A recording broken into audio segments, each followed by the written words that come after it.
Allora siamo narcotizzati, Zara. No, perché loro non sono abituati a pagare le tasse. Che è un avvitamento negativo, no? Poi alla fine... No, ma io sto dicendo, allora, perché mancano 10 minuti alla chiusura. Renzi ha detto abbasserò le tasse, l'ha detto, insomma dopo vabbè vediamo come l'ha promesso. Ha detto che le aveva già abbassate, attenzione. Perché se voi guardate le dichiarazioni di Renzi, è 2 anni che dice che lui ha già abbassato le tasse, poi esce l'Ocse che dice l'opposto. L'Ocse dice che non sono abbassate.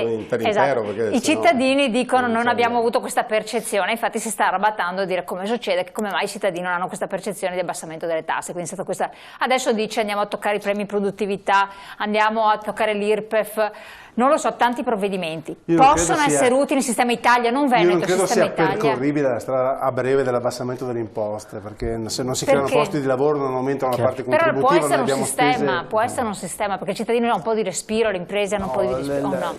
Ovvio che tutta l'economia soffre di mal di crescita, tutta l'Europa soffre di mal di crescita. Non siamo nel nostro modello capaci di creare a sufficienza posti di lavoro. L'Inghilterra è qualcosa a parte, ha un sistema fiscale diverso dal nostro, per quello che lei si chiede, dopo aver per anni sfruttato i benefici di essere nell'area euro, ma li ha sfruttati alla grande, se vale la pena rimanerci o no, è un po' anche stizzoso il loro atteggiamento, insomma, assomiglia a quello della Germania, che è forse la nazione che ha beneficiato in assoluto del cambio euro-marco. Ma non è possibile che si creino posti di lavoro se non c'è una crescita anche dei consumi. È quel famoso... Ma i consumi crescono se io ho qualche soldino in più in tasca, forse? Perfetto, e per avere perché se io devo pagare anche ma per avere qualche soldino più in tasca io devo riceverlo dalle imprese, quindi imprese che sono defiscalizzate, quindi hanno più soldi da dare ai propri dipendenti, o un maggiore accesso al credito, ma su questo diciamo ci stiamo lavorando, è un work in progress ormai da qualche anno. Diciamo una situazione in lentissima evoluzione, ma non... Quindi non la vede come una soluzione praticabile, non è interessante secondo me? Non è, diciamo, assomiglia un po' nella velocità e deriva dai continenti, non aspettiamoci movimenti velocissimi e poi insomma essendo tra virgolette avendo dei vincoli di bilancio ci hanno concesso un'elasticità di 1,08 abbiamo il controllo che non è poco, questo potrebbe consentire manovre più espansive. Pertanto? Bortolami? No, dico, pertanto cosa facciamo? Facciamo niente allora? Ma certo avere un atteggiamento, l'imprenditore che poi quello che la mattina alle 8 va in impresa ha una visione positiva della propria vita, del proprio lavoro, perché se non ce l'ha perché sennò si copa. E quindi secondo me è importante questo, avere un atteggiamento costruttivo. Ma può essere costruttivo quanto vuoi, ma a un certo punto... Ma devo averlo, altrimenti non faccio impresa. Allora io penso che le relazioni, proprio quelle anche personali all'interno delle imprese siano molto positive, al di là di tutti i mali, anche i confronti e anche qualche volta gli scontri, altrimenti non sarebbe successo quello che è successo qui da noi in Veneto, ma anche grandemente in Italia. Lo dimostra anche questa attiva ormai azione che si sta propagando dappertutto, che è quella di coltivare proprio un produttivismo.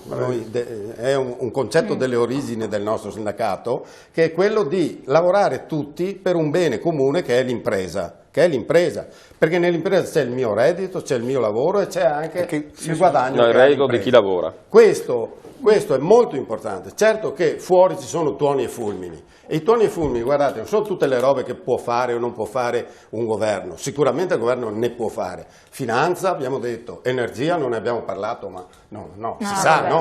Ma le beghe tante volte nascondono il fatto che negli uni, negli altri sanno cosa fare. E allora si sfondano in beghe. In realtà, nel luogo reale dove si produce ricchezza, beghe ce ne sono ben poche. Allora scusami, mi collego un attimo a Stefano. Io prima ho detto pertanto, perché mi aspettavo una risposta in cosa fare.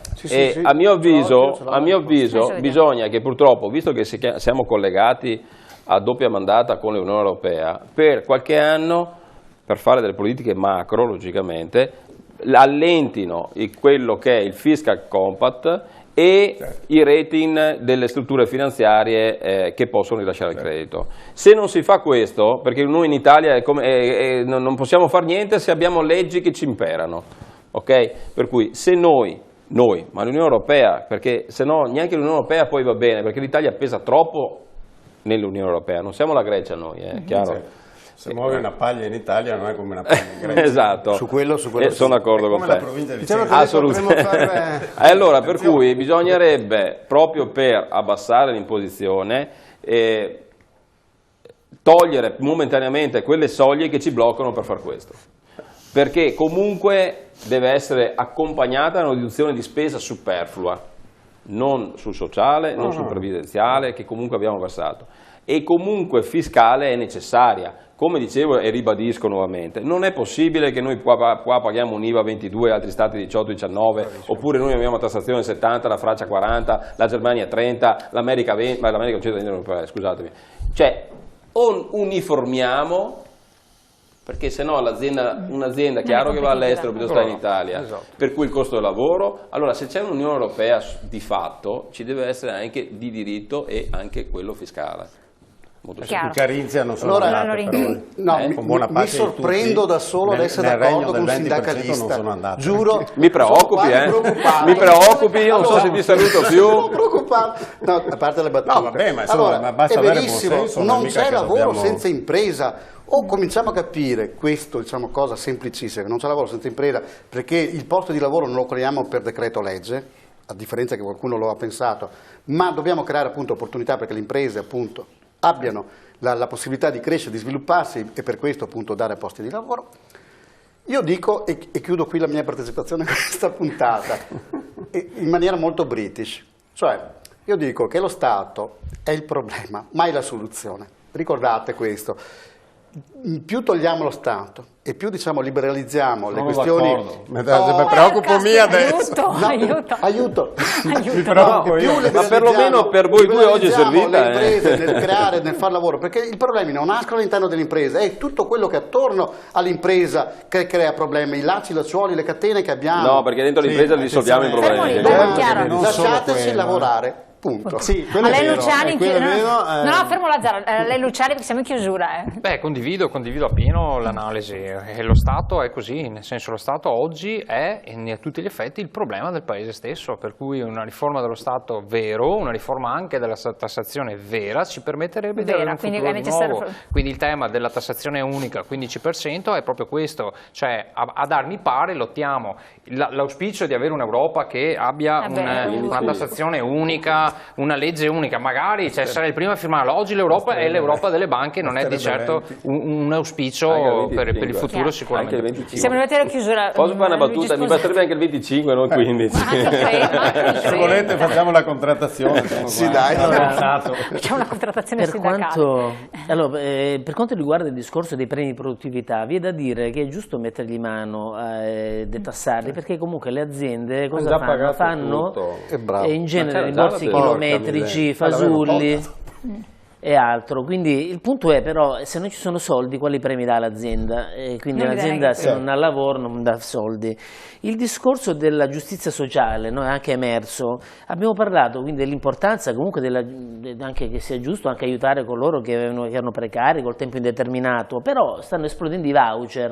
Allora dove andiamo? Verso la giustizia sociale o verso la precarizzazione del lavoro? Qui apriamo una Sul discorso riduzione dei costi dello Stato, perché anche questo è emerso, non dobbiamo dimenticare però che se da sempre, anche l'America col Jobax loro hanno fatto investimenti pubblici. E quindi come giostriamo questa cosa? Forse allora investimenti non per spese correnti ma per conto capitale, no? Investimenti per conto capitale.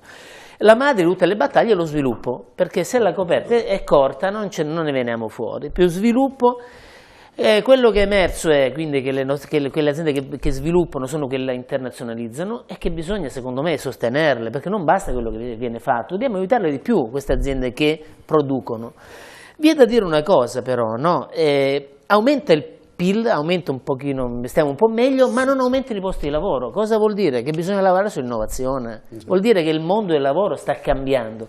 Io finisco con una frase, Elena, che mi ha scritto mia figlia l'altro giorno in un progetto che ha fatto, mi è piaciuta molto. Ha detto, papà, successo, la parola successo, viene prima di sudore solo sul vocabolario. Cioè bisogna sudare le cose per avere successo. E su questo riflettiamo, dai, con questa frase della fine del sposato. Benissimo. Io vi ringrazio di essere stati qui con noi, ringrazio i nostri telespettatori di averci seguito, siamo giunti al termine, noi come sempre ci vediamo domani, riflettete, fate le vostre considerazioni e noi ci vediamo con questo approfondimento anche la prossima settimana. Arrivederci. Grazie.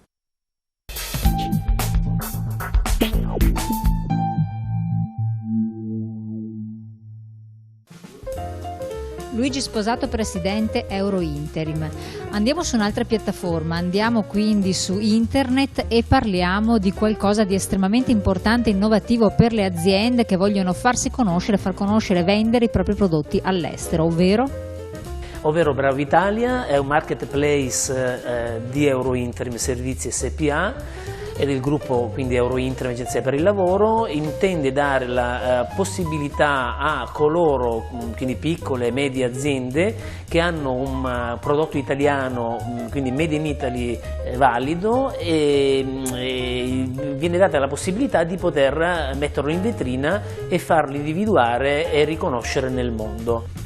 Sostanzialmente noi diamo l'accessibilità alle imprese che vogliono mettere in vetrina i prodotti in maniera molto semplice, dal telefonino, dal tablet, dal computer, si caricano, si mettono in vetrina i propri prodotti e con un click si riescono a inserire diverse tipologie, quindi taglie, misure, quantità, modalità di spedizione, tutto quello che serve per poter poi promuovere appunto all'estero il prodotto Made in Italy. La cosa che faremo è, mentre il cliente ha l'onere di inserire, quindi di dedicare del tempo per inserire questi prodotti in vetrina, il nostro onere sarà quello, oltre a mettere a disposizione questa piattaforma estremamente evoluta, quello di posizionare nei motori di ricerca del mondo il Bravo Italia, questo marketplace, in modo tale che dalla Cina, dalla India, dagli Stati Uniti, ovunque una persona si colleghi e voglia comprare il Made in Italy, noi dobbiamo fare in modo che appaia nelle pagine di ricerca il Bravo Italia e di conseguenza poi il cliente fa le scelte rispetto a quello che ritiene opportuno. Le potenzialità che possono essere offerte alle aziende sono enormi. Come dicevo, il Made in Italy è riconosciuto come un qualcosa che appartiene a noi, quindi possono veramente tutti quanti prendere ad esempio dei prodotti che le nostre imprese producono ed esportano. Le potenzialità sono quelle di potersi andare a collocare in mercati, sia mercati emergenti sia mercati già consolidati, e di conseguenza anche, perché no, aumentare la forza lavoro qua in Italia, quindi dare delle opportunità di lavoro, perché è evidente che se si vende di più all'estero si assume di più in Italia. Va considerato che questo marketplace può aiutare, e in qualche caso è già stato così, alle imprese che mettono in vetrina i loro prodotti di poter anche trovare dei distributori e dei rivenditori nel mondo, quindi non solo vendere il singolo pezzo ma anche trovare l'opportunità di ampliare in maniera grande la propria possibilità di business. Il tuo prodotto è from Italy. Vendilo qui su www.bravoitalia.it. Bravo Italia è una nuova e dinamica piattaforma marketplace che vuole offrirti la possibilità di pubblicizzare e vendere i tuoi prodotti from Italy all'estero. Noi ci occupiamo del posizionamento su Google per promuovere lo stile italiano all'estero e della visibilità del tuo brand sui social network. Tu crei la tua vetrina gratuitamente, sponsorizzi il tuo brand e incrementi il parco clienti. Puoi gestire le spedizioni ovunque tu sia. Spedisci i tuoi prodotti in tutto il mondo. La chiave del tuo magazzino è sempre a portata di mano. Riassortisci i tuoi prodotti e la tua vetrina è sempre viva. Abbiamo a cuore il tuo successo, perché sarà anche il nostro. Registrati con un click. Inserisci con facilità i tuoi prodotti. Gestisci in autonomia la tua vetrina e gli ordini. Sponsorizza il tuo brand gratuitamente. Registrati e inizia a vendere.